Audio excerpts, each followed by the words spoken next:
So, part two, dear LinkedIn community and composites experts at AZL, we are bringing composites to its limit regarding the features. Now you see we've changed the location. Not only have we changed the location, but also I've selected a different expert of AZL. We're talking now with Philipp Fröhlich. Philipp, welcome to our interview. Just tell us a few words about yourself.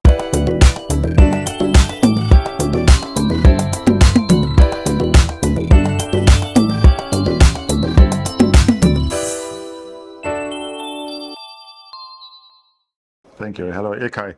Yeah, my name is Philipp Fröhlich. I'm the head of industrial services at AZL. I'm managing and initiating projects at AZL. My background is plastics processing. My first job was also with composites and the development of heat shields for motorsport cars, Formula One cars and LMP1 series. And now we are back to this topic. We test composites with fire. Before we had been with IKA. Yes. That's the abbreviation for this Automotive Institute. So you are basically approaching external institutes for capabilities that you don't have in-house.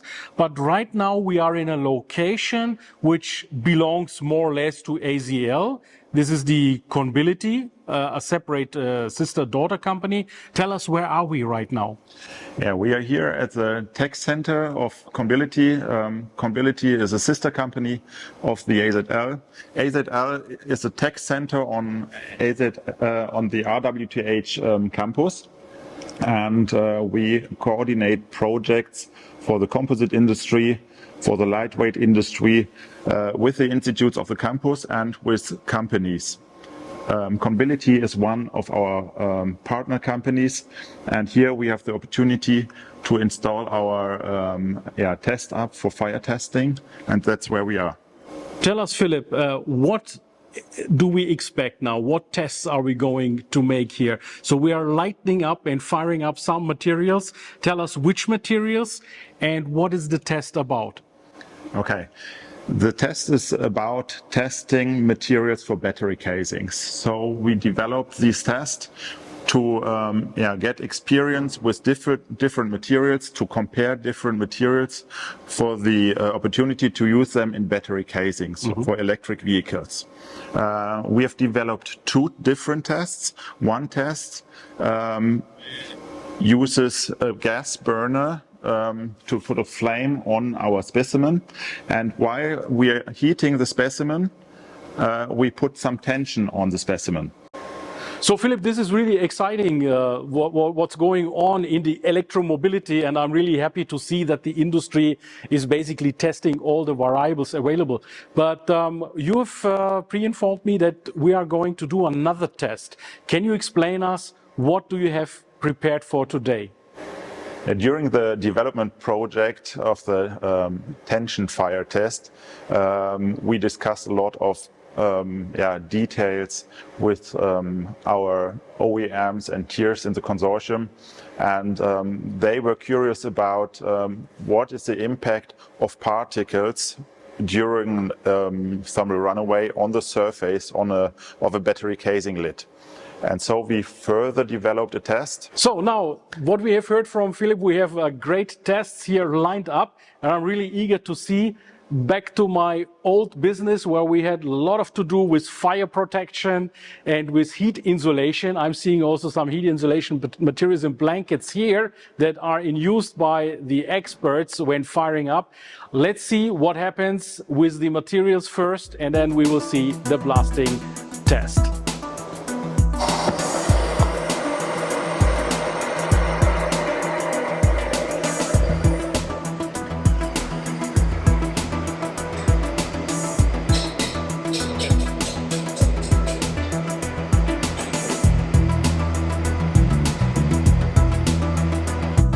Okay, we're measuring both flame and top temperature. So we see how is the heat conduction to the interior of the battery electric vehicle, to the passenger compartment, if there is a thermal runaway in the battery pack. Including the tensile loading we have on the specimen, this is simulating the pressure load coming from the thermal runaway. So what we will experience here is that we will have a failure, and the time to failure under these circumstances, which is the battery casing able to resist the thermal runaway. So we know at the end how safe the material or the setup is for the application in battery electric vehicles.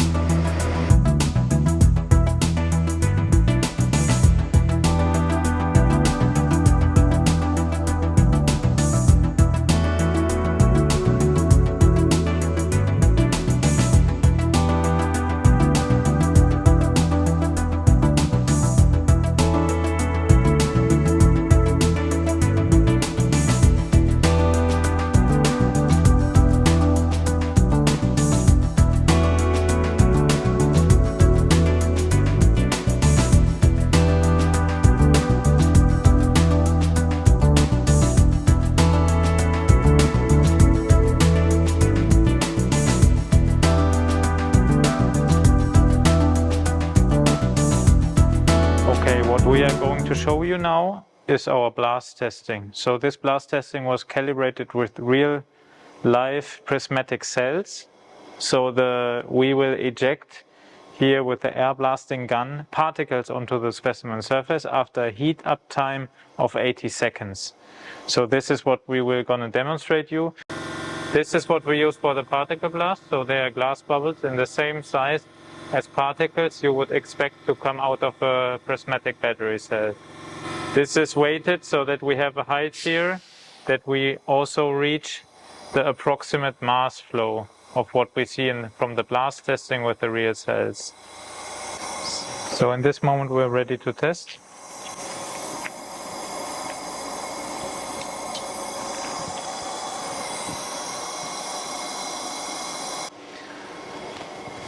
So I'm going to light the fire.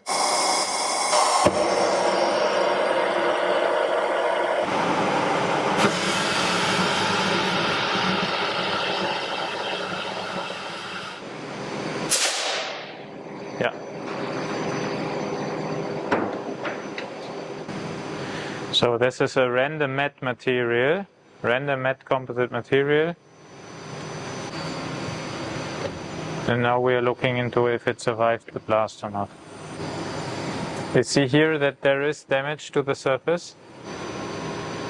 The blast was not going through the other surface, so the compartment above this material would be protected against the initial particle blast in the case of a thermal runaway. Wow, what a blast! Our tests, you have seen it, the material combinations have been benchmarked against each other. You have seen the blast test. Philip, what is your conclusion out of these tests? Okay, we already tested similar materials or these materials.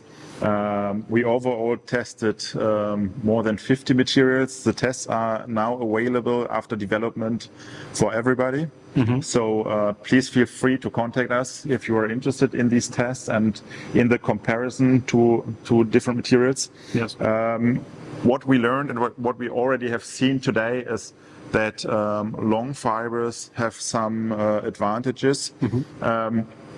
Also, in comparison to aluminum, these materials resist much longer, and there's opportunity for composites to be used in battery casings. We have really gone to the limits of composites. We are seeing that composites more and more are used in the industry, not only in automotive, which is basically the volume business. Anyway, it's a traditional material for aerospace. I would like to come back to the motorsport. You have been in the motorsport industry before, right? Yes, I was working for a supplier for motorsports parts. Yes. And here we develop, of course, very special systems for race cars. So you have to protect the carbon fiber chassis from the exhaust systems, for example, and so you need these heat shields. So the only difference between the passenger cars, the OEMs, and the motorsport is the number of quantity, right? Yeah, and the materials, of course, are different. So material cost is not that important for the motorsports, and this is really important for passenger cars. Yeah. This is one reason why we are doing these tests. We want to learn how we are able to reduce the materials to a minimum, and to develop future concepts which are high performance, which saves the passengers, and which are cheap, and we want to reduce CO2 footprints. And of course, in our concepts, we calculate all these details, and therefore we need the know-how. In motorsports, this is not needed, and in motorsports, it's sufficient if your heat shield resists the race time. Passenger cars is used for many years, so this is different. You have a colleague, Alexander Knauf. He always tells me we don't only make the parts lighter, but we make them economically lighter, right? So for you guys, it's very important, you know, to have the lightweight technology also cost effective. Of course, this is a major topic for us. I always explain in motorsports, it's very easy to have a lot of carbon fibers and expensive resins to produce a very light and performant part. But you will never bring this to an automotive application, so serial application. So you have to develop smart concepts, and this is what we do at AZL. This is our final part at AZL. We will now start preparing ourselves. I'm seeing also all your colleagues are preparing for next week, JEC in Paris, where we'll be hopefully all meet all together. You are also there. You have a booth with AZL? Yes, of course, we have a booth, and we would be happy to have you on our booth to introduce you to our projects, to show you some examples, the specimens of today, to explain you the tests, but also other technologies for hydrogen pressure vessels, battery casings. We will have projects for aircraft. So please feel free to contact us next week on JEC. We will be happy to meet you.